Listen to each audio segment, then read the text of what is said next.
more you know. The left calling on President Trump to cancel his summit with Vladimir Putin following the indictment of 12 Russians for meddling in the 2016 election.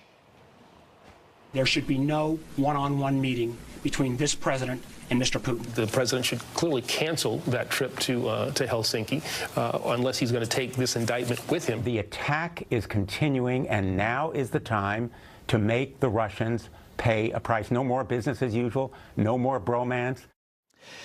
But are Democrats just playing politics? Here to debate, Republican strategist and Fox News political analyst Gianno Caldwell and Democratic strategist Jason Nichols. Good to see both of you. Mr. Nichols, I will begin with you.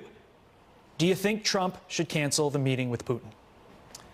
Well, I think he should certainly consider canceling it. I mean, obviously, this was an attack on our sovereignty and our most important institution, which is our democracy.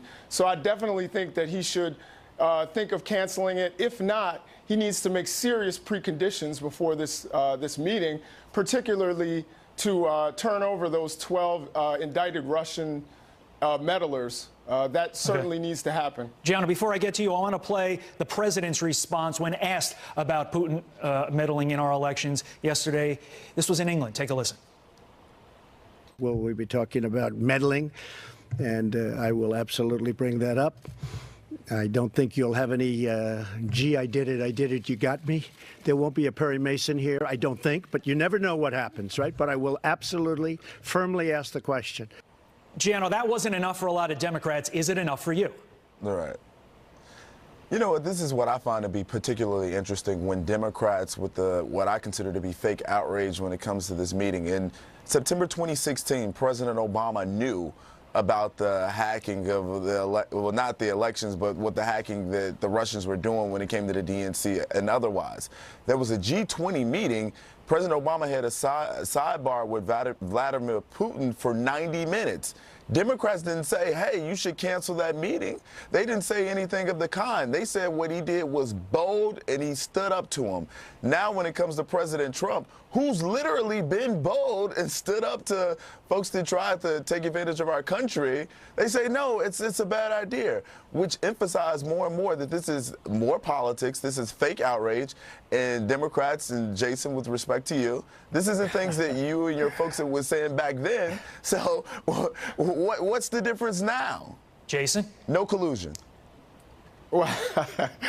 Well, in terms of the no collusion part, one of the things we heard that Rod Rosenstein said was that there was no collusion in this indictment and that the investigation is ongoing. So we'll see what turns up. No Americans colluded with the Russians. Well, again, in this indictment, that's not included, and Rod Rosenstein said no that Americans colluded with the Russians. That was the obvious. investigation is ongoing. Of course, President Obama with no Americans colluding with the Russians.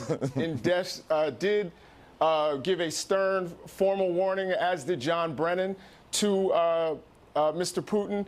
But you have to think that Putin is a KGB thug, and thugs don't necessarily listen to warnings. President Trump, we just think that he needs to have with the Russians. Respond to Jason's comment on dealing with a thug, this sort of concept that President Trump's not going to be able to handle himself in a meeting with President Putin. Trump has some thuggish things, thuggish qualities himself, but he's not a KGB thug like Putin is. Okay, Gianno, do you think he's going to be able to handle himself on Monday? I mean, we can just look at the president's accomplishments and how he stood up to dictators. Let's look at Kim Jong-un and what he did to make Kim Jong-un capitulate. Or he slapped high fives. Make a deal. He did something that no American president in recent history has been able to do. So when we think about Vladimir Putin, who he's been very direct on in terms of what he will have a conversation with, I do believe that he's able to have this conversation and stand up with him and be very tough. He stood up and gave him a hug. Right. Guys, we got to go. I knew when I saw you both smile, I knew I was just going to be able to let you go and have at it. Great debate. Appreciate it. Gentlemen, enjoy your Saturday. Coming up, an entire district just...